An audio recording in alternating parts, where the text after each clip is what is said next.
Hey everyone, and welcome. Today, we're going to crack the code on two English past tenses that can trip up just about anyone, the past simple and the past perfect. Trust me, by the end of this, you'll know exactly how to use them to tell way clearer, more powerful stories.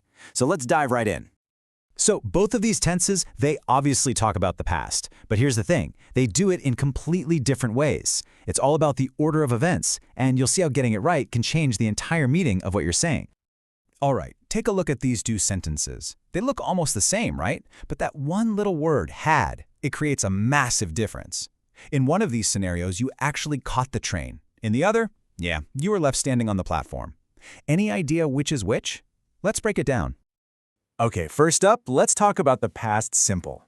This is your go-to, your default tense for telling a story. Just think of it as telling a story in a perfectly straight line, event by event, in the order they happened. It's clean, it's simple, and it's direct. No funny business. This little timeline of a morning routine shows it perfectly. I took a shower, then I ate breakfast, and then I left for work. See that? Boom, boom, boom. Each action is a finished event in the past, and we're just laying them out one after another in a clear sequence. That's the past simple superpower, clean, sequential storytelling. So, in a nutshell, the past simple is for finished past actions. It's really the backbone of your story, giving us the main events in the exact order that they happened. Simple as that. But what if you need to break that nice straight line? You know? What if you're telling a story and you need to mention something that happened before your story even started? Well, that's where our next tense comes in. Enter the past perfect. People sometimes call it the past of the past, and honestly, the best way to think about it is like a time machine. It lets you pause your main story and then, whoosh, jump back to talk about an even earlier time. It's basically your tool for a narrative flashback. Let's look at that timeline again, but this time with our time machine. So, our main story starts at 7:15 a.m., before I left for work. Now, we're going to hit the button on our time machine, the past perfect, to jump back and explain what happened before that point. I had eaten breakfast and I had taken a shower. Those earlier actions, they're in the past perfect. So, let's go back and solve our train puzzle. My train had left when I got to the station. That means the train leaving happened before I arrived. I totally missed it. But my train left when I got to the station. That means the event happened in sequence. I arrived, and then the train left. I made it. That clarity, that's the whole reason the past perfect exists. Okay, let's quickly look at how you build them. It's pretty straightforward, really. For the past simple, you just use the past form of the verb, like worked or went. For the past perfect, all you do is add had before the past participle, so it becomes had worked or had gone. That had, that's your signal. That's your time machine key.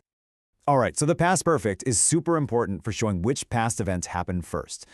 But, and this is a big but, do you always have to use it? Here's a little pro tip that's going to make your English sound so much more natural. So, like we've been saying, the past perfect's main job is to make the sequence of events totally crystal clear. No confusion. And here is the secret. If you're using a word that already explains the timeline, a word like before or after, the past perfect is often optional.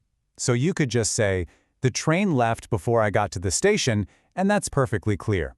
You don't always need the had left. And this quote right here, this is your golden rule. The past perfect is a tool you use for clarity. So if the timeline is already obvious, just stick with the simpler form. The best part?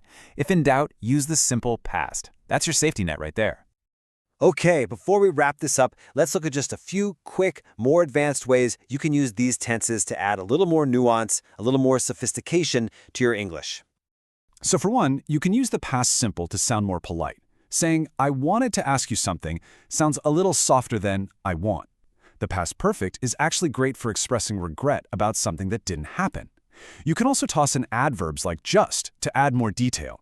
The movie had just started when we arrived. And yes, I know it looks weird, but had is 100% grammatically correct. After I had had my coffee, I felt much better. So remember this. Past simple moves your story forward in a straight line, and past perfect is your time machine to jump back. Now, I've got a challenge for you. Think about your day yesterday. Can you describe something that happened using the past simple, and then use the past perfect to explain something that had happened even before that? Give it a try. It's the best way to learn.